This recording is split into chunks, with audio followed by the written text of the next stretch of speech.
নাম বলেন। ইয়াসিন চৌধুরী। উনি আবার কে? আপনার নাম তো শান্ত। হ্যাঁ, উনি আমার বাবা।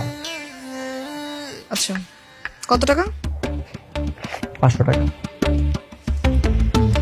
ঠিক আছে, চলে যান। না, যাবো না তো। আমার বাবাকে নিয়েছেন, আমার মারটা নেবেন না? ঠিক আছে, নাম বলেন। মিসেস জোহরা খাতুন। কত টাকা? 500 টাকা। ডান। না, এখনো ডান হয়নি। ওনাদের একমাত্র ছেলে, ওনাটা নেবেন না? কত? 500 টাকা। ঠিক আছে, যান। না, এখনো ডান হয়নি। মানে আমার হবু স্ত্রী, তারটাও তো বাকি আছে। তারটা নেবেন না?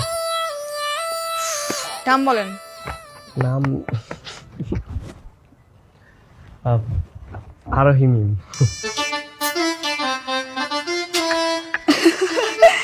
এ কি, তোমার নামের সাথে নাম মিলে গেল না? আমার নামের সাথে নাম মিলে যায় নাই, ও আমার নামই বলছে। শান্ত ভাইয়া, ব্যাপার কি? আপনি তো খুব ফাজিল। কি বলে দিব সাকিব ভাইকে সবকিছু?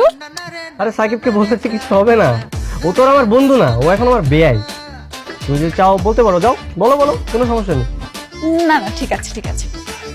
দেখেন, এখানে না কোনো ফাইজলামি করার মুডে নাই, আমরা কাজ করতেছি। আপনি চলে যান, অন্যকে আসার সুযোগ দেন। এই সাইডে যাবেন। আরে এত বড় গিফট ফারুক ভাই, এই টেবিলে পরে রাখেন। আগে বলেন কার নাম?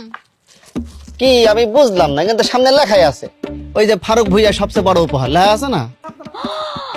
ফারুক ভাই, আপনি এত বড় গিফট দিচ্ছেন, আমাদের তো বিশ্বাসই হচ্ছে না। না, এমন ভাবে কথা বলতেছে মনে হচ্ছে আমি গিফট দিতে পারি না। আমি কি ফকিনি নাকি? আমার কি মন নাই নাকি?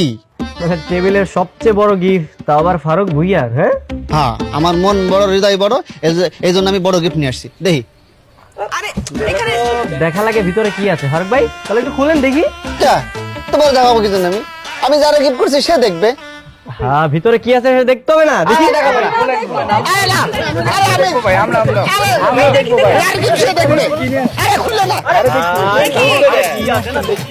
দেখি দেখি দেখি ফারুক ভাই কি নিয়েছে?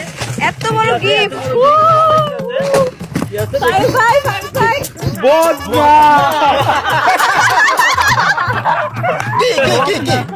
কি এত হাসির কি আছে?